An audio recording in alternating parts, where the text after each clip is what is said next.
আমরা এখন আছি বাড়ির পুকুর পাড়ের পাশে। এই চাঁদনি বছর সুন্দর একটা রাতে। বেসিক্যালি যখন ছোট ছিলাম তখন আমরা ঈদটাকে খুব ভালোভাবে উদযাপন করতে পারতাম। আসলে ঈদের যে একটা প্রকৃত আনন্দ সেটা বোঝা যেত, কিন্তু এখন বয়স বাড়ার সাথে সাথে সেই আনন্দগুলা, সেই সময়গুলা আসলে মলিন হয়ে যায়। এটা কিন্তু বাস্তব সত্য একটা কথা, যে বয়স বাড়ার সাথে সাথেই মানুষের প্রকৃত যে আনন্দ সেটা আসলে আর থাকে না।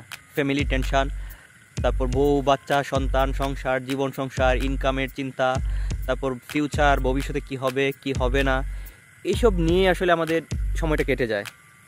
প্রকৃত অর্থে সব মানুষই কিন্তু আসলে সুখী না। আসলে আমরা সব সময় বলি, কেউ জিজ্ঞাসা করলে বলি কেমন আছেন, আমরা আসলে বলি ভালো আছি, কিন্তু সেটা প্রকৃত অর্থে কি আসলে ভালো আছি? আসলে বাদ দিলাম এসব কথা, কিন্তু আজকে আমরা একটা এমন সুন্দর মুহূর্তের মধ্যে আছি, সেটা আপনারা আসলে দেখতেই পাচ্ছেন।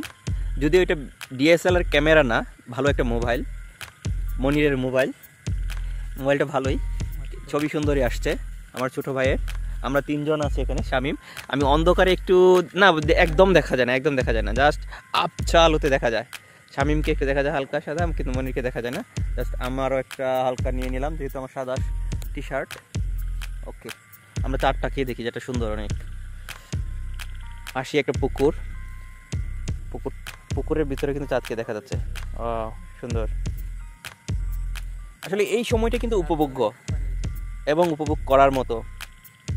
কত সময় কেটেছে ছোটবেলায় এই চাঁদনি রাত আসলে।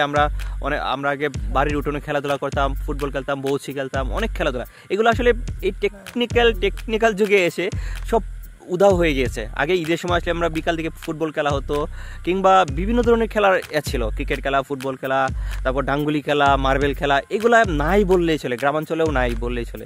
সবাই এখন মোবাইল নিয়ে ব্যস্ত, সবাই সবার জীবন নিয়ে ব্যস্ত। সবাই এখন ইনকাম, জীবন সব কিছু আসলে সময়ের উপর ডিপেন্ড করে। তো